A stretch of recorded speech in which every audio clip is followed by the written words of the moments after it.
2 weeks ago, you were with me. You left. You weighed in at 327, and you lost 0.3 pounds that week. You worked with me one-on-one, and you counteracted a 7,500 calorie Sunday.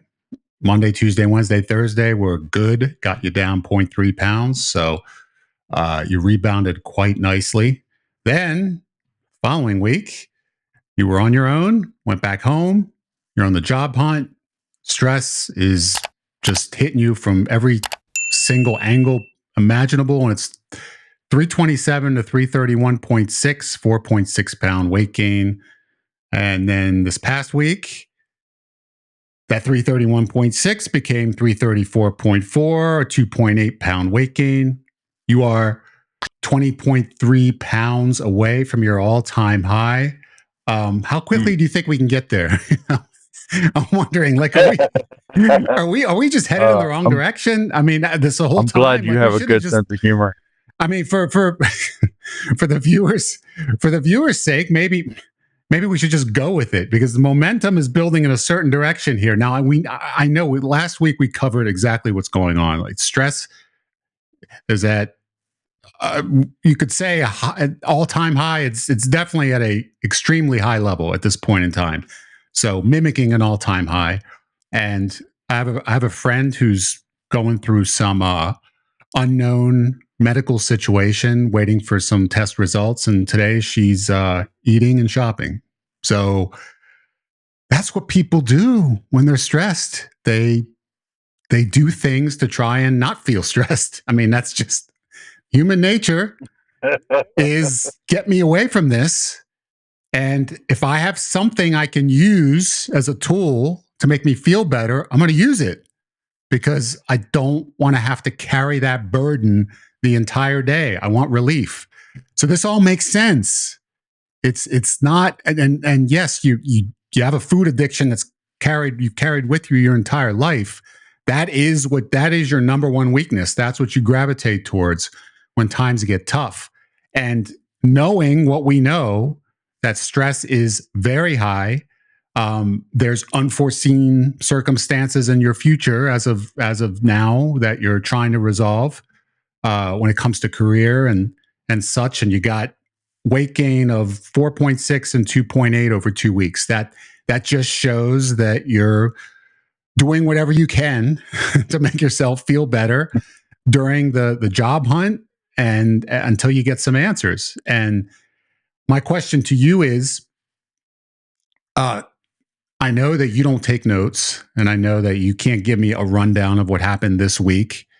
But is there some sort of a general overview you can give me as to this week versus last week, or how you've been doing the past few days, or what your mindset is as you've been going into your days? Is it, I'm going to focus on the job hunt, I'm going to focus on what I have to do each day and not worry about what I'm eating, I'm just going to eat whatever I feel like eating?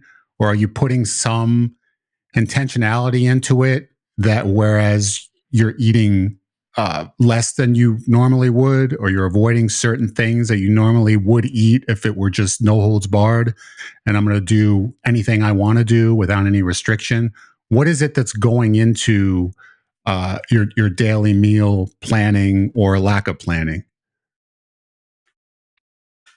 Yeah, it's definitely a lack of planning, lack of attention, effort put into any kind of discipline. I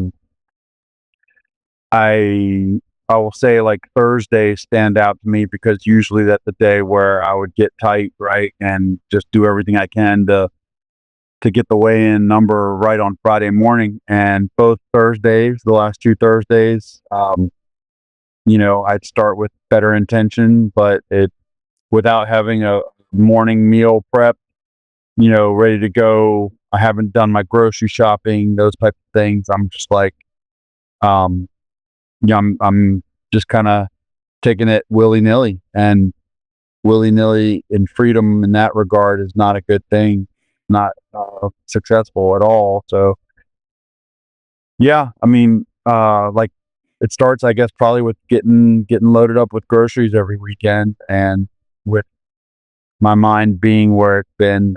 That's my excuse if I had to lean on one. But again, I'm not a big fan of those. That's not going to get me the result I want. So I'm not satisfied with the outcome. I don't think this was as bad a week as the week before, but at the same time, it wasn't a good week.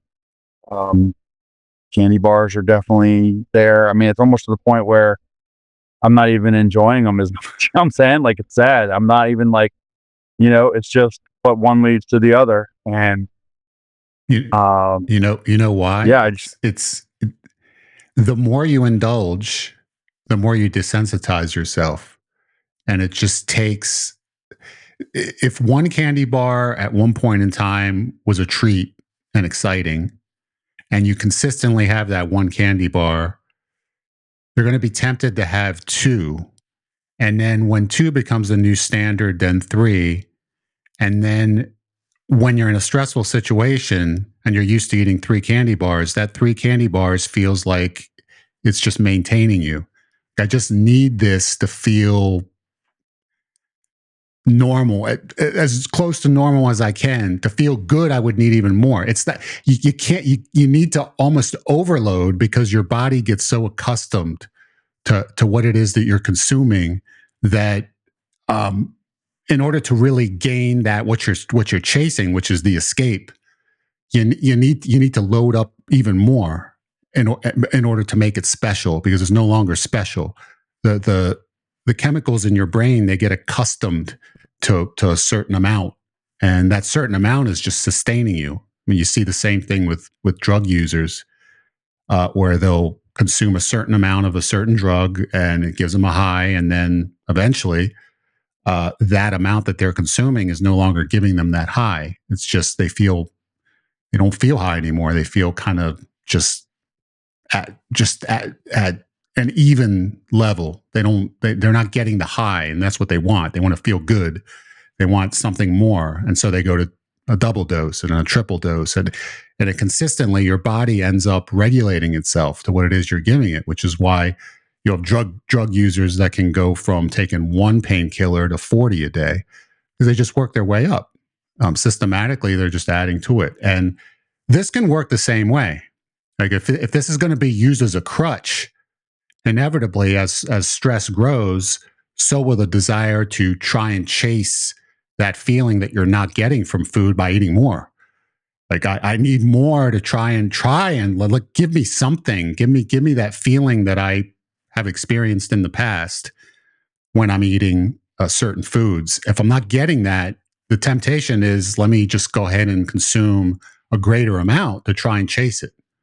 And eventually, hopefully, I can get there. So it is a dangerous path, because when it becomes what it is that you're leaning on, and you're not able to get satisfaction from what would be considered a standard amount that you would normally be consuming, then the desire then grows to let's try more, because maybe that'll work. Because you got to try to find something, right? If that's going to be what it is that you use to try and counteract the stress and the sadness and the disappointment, frustration, whatever it is, you're going to try and see if you can get to a level where you can achieve that feeling of euphoria, even for just a moment. So the fact that you're not even getting that sense of satisfaction is number one. It just shows how much stress that you're enduring, and how much food would be necessary to even give you a glimmer of escape, just based on what it is that you're experiencing right now. That's number one. And then number two, there may be a voice in the back of your head that, even if you're not aware of it, that says every Friday, I'm stepping on that scale and not doing myself any favors by doing this. So maybe you're not able to take as much joy in what it is that you're doing, because there is a consequence for the first time in your entire life. Every week, you're going to see what it is that you did for the past 7 days. Whereas before, when you weren't weighing in every week, I can just try to enjoy this to its maximum capacity and not have to worry at all about consequences, those pesky consequences. Like we don't have to throw that into the stress pot too. I'm already worried about so much in my life that I got to throw in like the one thing that's making me happy. I got to throw in some sort of a backside to that where, oh, if I do this too much, then I'm going to end up seeing a number that I don't like. And the goal that I'm working towards is going to be thwarted. So there's some of that going on too, I'm sure. Even if you're not actively thinking about it subconsciously, you know that every week we're meeting and there's going to be a number, and that number continues to grow. We got 20.3 pounds until we set an all-time high again. So, and I'm going in reverse, just so rather than where we were going before, it was we're getting to the below 300. Where were we? We were 20. Something like 24.3 pounds away. That was as close as you got to under 300. And then we were counting down to that. But now the reason I'm putting a spotlight on this is so that you become aware of it, and maybe it causes you to look more carefully at what you can do to sustain yourself as best possible until you resolve what's going on in your life. Because what you don't want to do, you don't want to lose sight, and it's hard to lose sight when you're weighing in every week, but you want to try to keep the focus on this is a tough time. When I have tough moments in my life, I really don't expect to be achieving results. I don't expect to be strict enough to really be making progress, but I want to try to mitigate damage control during the rough moments, because as we said last week, most of your life, the goal is most of your life is not going to be filled with those rough moments, rough periods, but there are periods that will be. And during those times, if you can reduce the amount of damage to the smallest amount possible, then when you're ready to pick up the pieces, there won't be very many pieces to pick up, and you can start making progress from that point forward. So last week, it was 4.6 pounds that you gained, and you gained 2.8 pounds this past week. So yes, you gain less, which is great. I do. I love the trend.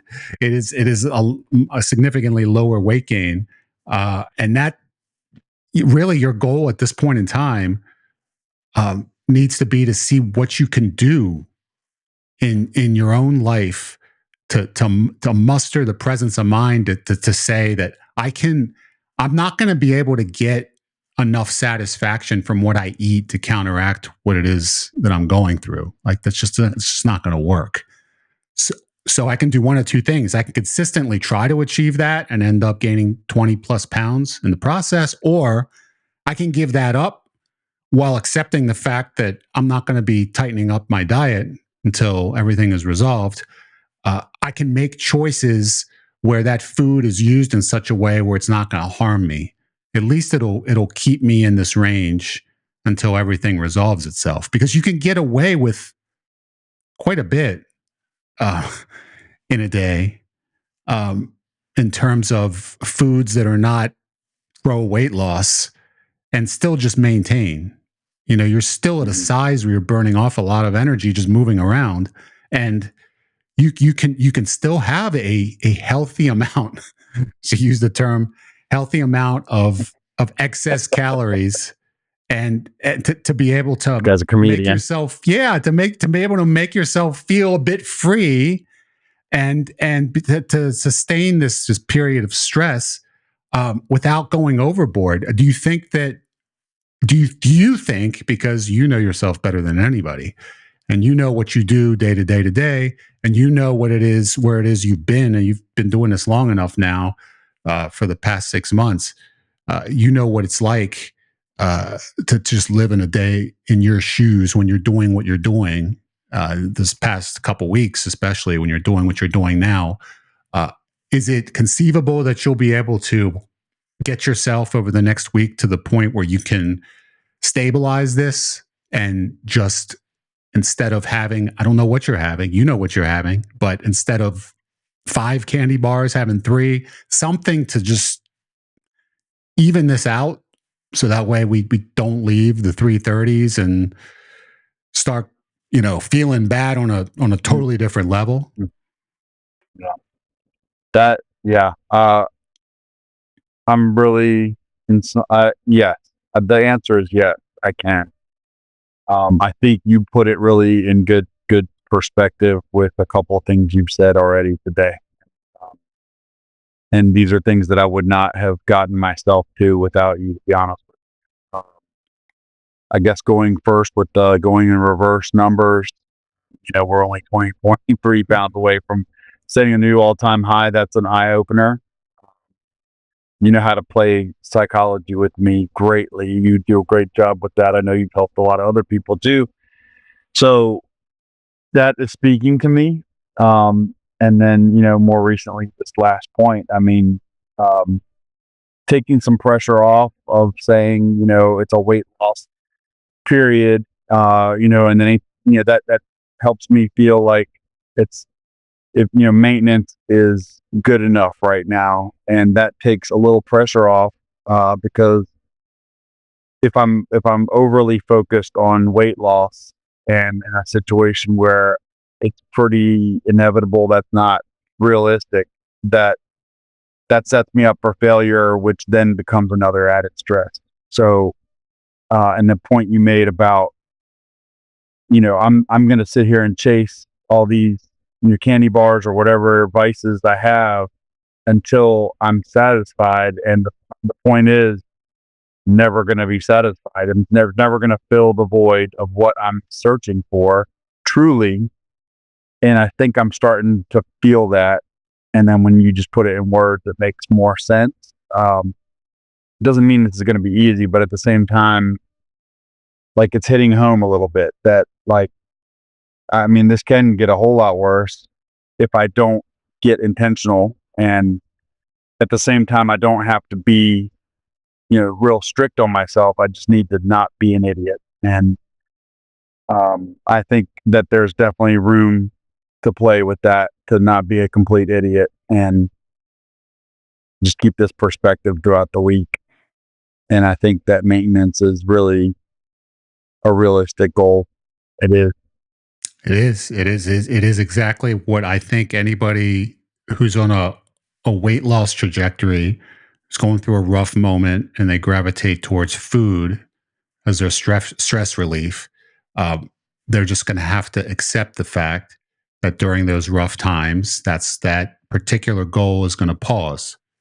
And pause is a heck of a lot better than going in reverse. And because you can always pick up from a pause, you can pick up where you left off and start to really just make that progress that you were making before. And then you'll be very happy. But if you're going in reverse and you go in reverse long enough, that's when you start feeling dejected over the fact that I made up, I had achieved all of this weight loss that I gave up specifically because I wasn't paying enough attention during that time, and I just allowed things to get completely out of control. There's one thing about using food. Obviously, food as a source for comfort, if that's something that somebody's going to accept as part of their life, and if they don't put a limit on it, if they don't have some sort of an intentional a framework in which they make sure that whatever it is that they're consuming does not get completely out of control from meal to meal. If they don't do that, those days that you had, like on the trip up here, the 7,500 calorie day, they become easy. Because if you're not full and you're trying to use food to make yourself feel better, the only thing that's going to stop you then is fullness. And if you're not full and you can consume up to 10,000 calories without getting full, before you know it, you'll be consuming 10,000 calories a day and you'll gain 20 pounds in a couple, 3-4 weeks. No problem. But because that's easy, 5 pounds a week off of that. Easy. But that's what happens when a person just decides to throw in the towel and no longer observe what's happening and just try to immerse themselves in something that will make them forget about what they're going through. And that's exactly what we're discussing now is what's the alternative to doing that. And that's just to focus 100% on knowing that this is not a time where you're going to be losing more weight, but it is a time you're going to be maintaining, a time where you're going to be sustaining, a time where you're going to get away with more than what you're doing when you're losing weight, but you're not going to allow it to spiral out of control to the point where you're going to be going in the wrong direction and just nullifying everything that you've achieved up to this point. That, if you can internalize that, if that can become a focus of yours, if you can say, I can, when you're negotiating and you're a master negotiator, negotiating involves trying to get as much as you can, but knowing you're going to have to give some. And if you're negotiating, of course, you're going for how much can I possibly eat and have your blessing. Like, well, the numbers tell it all. Like, you can get away with eating as much as you want as long as the numbers aren't going up. But full well, since it's a weekly weigh-in, that the numbers are going to dictate how much you can eat. And based on what you've been doing. So the past couple weeks, it's been weight gain, 4.6, 2.8. So it's got to be less than that. But it doesn't have to be as little as what you were consuming when you were losing 2 pounds a week. It doesn't have to be Right. the protein only meals that you were consuming when you were on the diet. Because if you're not going to shop and you're not going to prepare for that, then obviously it's going to become harder to be able to sustain the breakfast meal and the dinner meal. But you can, by making observations, making sure that you're paying attention and making sure that this is the forefront of your mind, you can plan.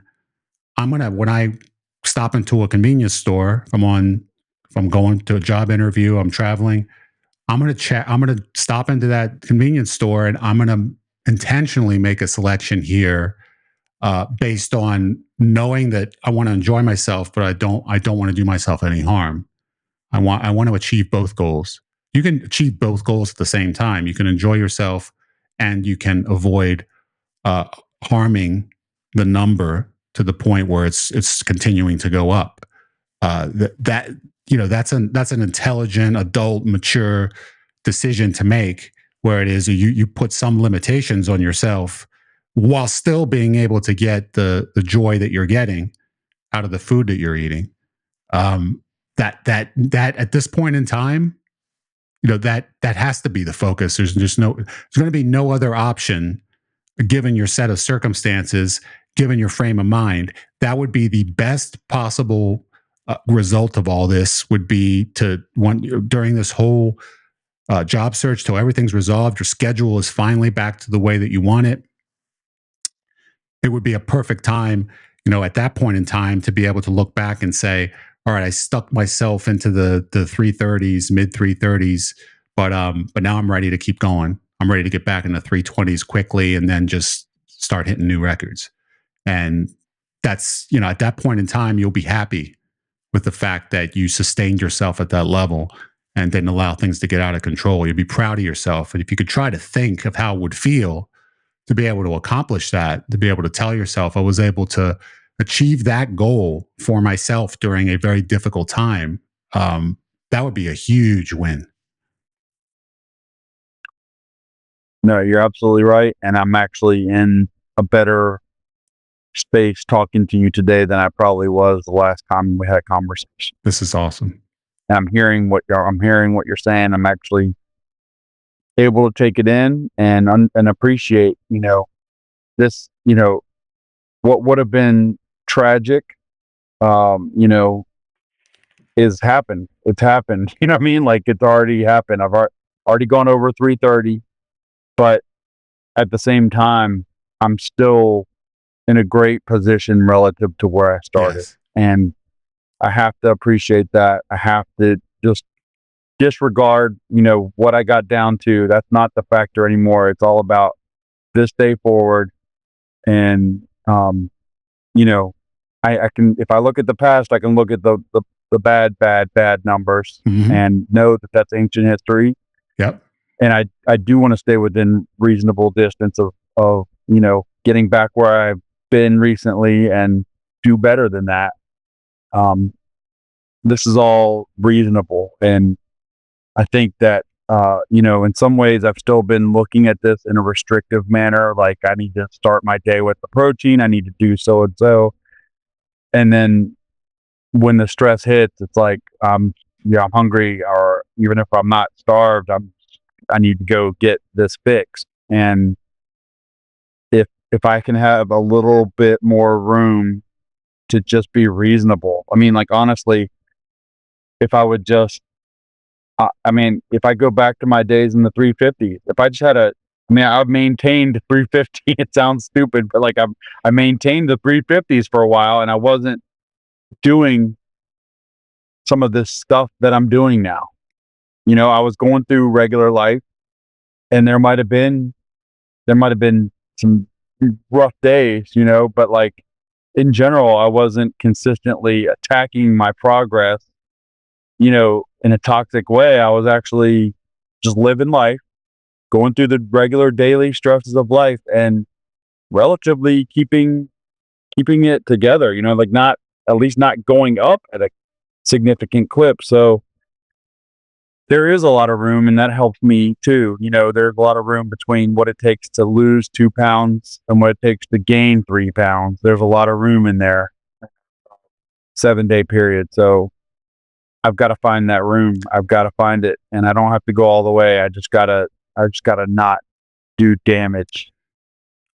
I need to remind you that before you came to visit me on that Sunday, you weighed 327.3.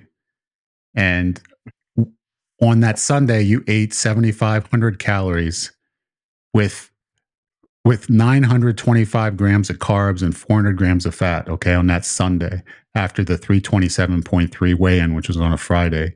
And then Monday, Tuesday, Wednesday, and Thursday, we were together. And during that time, I saw everything that you did. And on Friday, you weighed 327. You weighed 0.3 pounds less after eating like an out of control, ravenous pig. Okay. Yeah. On Sunday, you still lost 0.3 pounds. So this that is ridiculous. You did not, and you were. I will not. Anybody who would have been with us during those 4 days would not have considered that a diet. It was a very generous amount of food that was being consumed. A lot of those meals, like 2 omelets. I enjoyed every one of those meals. We had very large, they were great, low carb, except for but the middle meal was a carb meal. It was 100 grams plus of carbs in that middle meal. That's true. Cool Whip plus. So there was a middle meal that was carb heavy and protein light. That was your treat meal. And that's kind of the baseline of the diet that we've been following, is you got to have a meal every day in the middle of the day to look forward to. That's going to be your treat. That's going to be the one that you always can plan ahead of time to have and enjoy guilt-free. And that's what we were focusing on, making sure that we were able to do that in the middle of the day. And we did that. And then at the beginning and end of the day, it was high protein. And we had some very, very hearty meals during that time that were high protein. And then there were a couple of them that were lower calorie. The last day, a day before the weigh-in, at the end, it was more of a salad. And so, but ultimately that was not a totally unreasonable diet. Like, it wasn't a death-defying diet, and you lost weight. So that shows how much you can get away with. That shows how much you can get away with to maintain, because if we don't know how much you weighed on Monday, the day after you consumed 7,500 calories, but I would venture to say, yeah, probably close to where I'm at right now.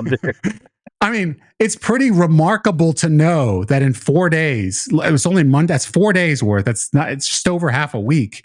You were able to lose 0.3 pounds from what you had weighed in the prior Friday. And that Sunday that you ate the 7,500, the day before, which was Saturday, it was a loose diet, which included 2 giant chunk chocolate chip cookies from Costco, I believe. It was it was a fun-filled day as well. It wasn't 7,500 calories worth, but it was a looser day. So we got to get you a Costco. Oh yeah, we do. We do. I'm sorry to distract you, but that's a whole nother. That's a whole nother time. You're right about that. But ultimately, it does show you. It shows you that, you can get away with eating quite a bit of food. You just can't go completely insane. And that 7,500 calories on the way here is something that, if you lose sight of what it is that you're doing, if you just go through the motions, you can get yourself up to 7,500 calories in a day.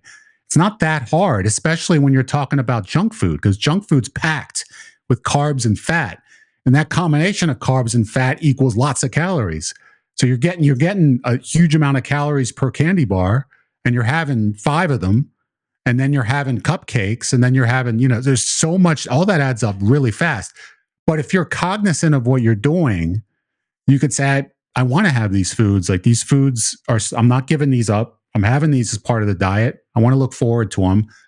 I just can't have 7,500 calories worth. Like, I got to have my limits when I go into the convenience store. I got to know that I have to walk out with a reasonable amount. I have to know, like, I have to put that limit on myself. As much as you hate limits, I have to put a governor on the amount that I'm consuming, so that way at the end of the week I can weigh in comparable to what I did the week before. And the only way you're going to do that is to just be intentional and conscious of what it is that's going on. It's so easy to forget, to just zone out and just do this, because if you're not thinking about it, do this to the point where you're up to that 7,500 in a day, or 10 or more. Because if hunger is just, once hunger is quelled, and once you get to the fullness, if that's the only thing that's going to stop you, you can put away a lot before you get there, especially of those types of foods. Highly concentrated, carb, fat focused snacks and candy bars. I mean, it's easy to get 10,000 calories. Honestly, it's easy to get there when you love that kind of food, and when you pace yourself out throughout the day. So I think I can tell that you're in a better state of mind. I can just, because of the way that you're reacting, and I can tell, like you said, about your listening, your processing, your hearing, and you feel it's reasonable. I can tell when I can tell when you're not so interested in hearing and processing, and you feel it's unreasonable. I could tell based on the look on your face and based on your reply. It's very easy to tell when the zoning out's starting to take place, and it's more like, yeah, what you're saying is right, but I'm not. It doesn't work for me, brother. It's not what. I'm not very interested in this right now. But I could tell this week, just like you said, that you're more open to actually being proactive and doing something to mitigate the damage. And I think these numbers are invaluable asset in keeping you focused, because just knowing where you're at, knowing where you're at in terms of the grand scheme of things, you're still 20.2 pounds down. Okay. You're still 20.2 pounds less than you were when you started. That's a big amount of weight. Okay. So that's the saving grace, is that you can hang on to that. You could still hang on to it. It's right in the palm of your hands. You don't have to let go of that. The only person that can let go of that is you. No one else is going to make that choice but you. So you have that, and you have that to really lift you up when you're ready to restart the weight loss process, because then you're still 20.2 pounds down, and you can start building on that. And before you know it, once you get to that 1 to 2 pounds a week, which I know you can do, and I know you're going to do it again, and I know once you're in a routine, once the job situation stabilizes and you're in a routine, and you know what your schedule is, and you can go out and shop, the money's coming, you could shop, you could do what you got to do to plan for that. That's going to be what it is that you build, the foundation that you build the rest of this weight loss on, because that's what worked for you in the first half. Was 1, you had your purpose. 2, you were on a schedule. 3, you had an agenda that you were following. You knew how each day was going to pan out. You knew when you were going to have your carb meal. You knew when you're going to have your high protein meal. You stocked up on the food. You did the shopping because you didn't have to worry about everything that you're worrying about now. So you could focus on doing the shopping and all of that, preparing for it. And that's when your 1 to 2 pounds commences. So if you start at 20 pounds down and you're losing 1 to 2 pounds a week, you're going to be very, very happy. You're not going to be disappointed in yourself. You're not going to look down on yourself because you didn't lose weight during this time. You're going to be happy, and you're going to be proud, just like I am, that you were able to sustain where you were at during a very difficult moment, because that is a huge success for someone that uses food for comfort.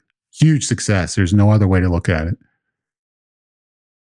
Yeah, that perspective is very helpful. And I wouldn't be able to get that by myself. I wouldn't. Even if you just do the numbers in my face, dude, it's the words, man. It's the way you're putting it makes it make a lot more sense and sink in the way it needs to. So I appreciate it. The numbers are definitely helpful though too for data and just catching myself before it gets a lot uglier, and that helps trigger the internal motivation that I just have been lacking to just get this under control. So I'm just blessed. I appreciate you so much, dude. I'm very fortunate that you're with me all the way through this journey. Your presence makes me know I'm going to get there. I know it. I still know it, even though it's been a rough couple weeks. I know I'm going to get there. It's not going to necessarily happen as fast as I would have dreamed, but at the same time, months ago, I wouldn't have even been dreaming about this. I was just on a nasty spiral. So I'm just blessed. I'm going to catch this. I'm going to catch this, and we're going to do this. I know you are. I'm as confident as you are. And I'm going to be standing by your side throughout this entire process. And, any situations like this where, like you say, there's a bump in the road and it becomes difficult for a time, the only way that it can get the better of you is if you give up. If you don't give up, you're going to keep moving forward. And that's what you're doing. You haven't given up. You're not giving up. I'm not giving up, and you're not giving up. And that's the important lesson to learn. So if you ever have a goal that you're trying to achieve, even when times get rough, you may have to pause, but just don't give up. Do not give up. And there's maybe something you can do during that time, like you're doing now, to prevent damage control. That's achieving something huge. Because if this were not happening and we weren't getting together and we weren't talking about this and you weren't weighing yourself every week, no way you're not getting into the 350s by the time this is all over with. No way you're not. I know. I don't even want to go down that road anymore, but I agree with you 100%, dude. I wouldn't have any consciousness about not jumping on a scale on Friday. That would have been just totally good with me, and it would have just happened a couple weeks, and then the next time I step on it, it's going to be just not a pretty sight. So yes, your support means so much. Especially it means a lot during the process of improvement, and I get the reinforcement of positivity that I don't always get elsewhere, but it's even more valuable right now when I'm going through some stuff, man. It really is. So thank you. A man is the true character of a man shows up in his roughest moments, right? So you gotta, this is where you're tested and you see what you're made of. And honestly, it's very easy. It's very easy when things are just wonderful in life. It's easy to focus, but when things aren't, that's when it gets tough. And that's when you really start hitting your all-time lows in terms of what you're capable of. And in this case, we're catching it. We're catching it at just the perfect time to be able to do something about it. So you had to, this was very important that you go through something like this so you see what it's like. So you see that it doesn't have to be bad. It doesn't have to be. Like, there are things that can be done during moments like this for you to be able to salvage what it is that you've achieved. And that's what we're focusing on. It's very realistic. It's very doable. I know I'm 100% confident you can pull it off. And that's the reason why we meet every week. It's to tackle life as it happens. And that's exactly what we're doing. And we're going to continue to do it. I'm blessed. Thank you so much. I love you so much, brother. 1 week from today, we'll see how it goes. There'll be a number and there'll be a conversation, and we'll see, man. That's what I love about this is we talk about everything that happens in real time, and we're able to just look at that week in a way that in the past just wasn't happening, and it's just making you a stronger person than you ever were before. And I love seeing it. It really energizes me, and I'm just so happy that you're along for the ride, because we're both going to get to that finish line together, man. Thank you so much. Love you, bro. Mad love, brother. Same here. Love you. See you next week.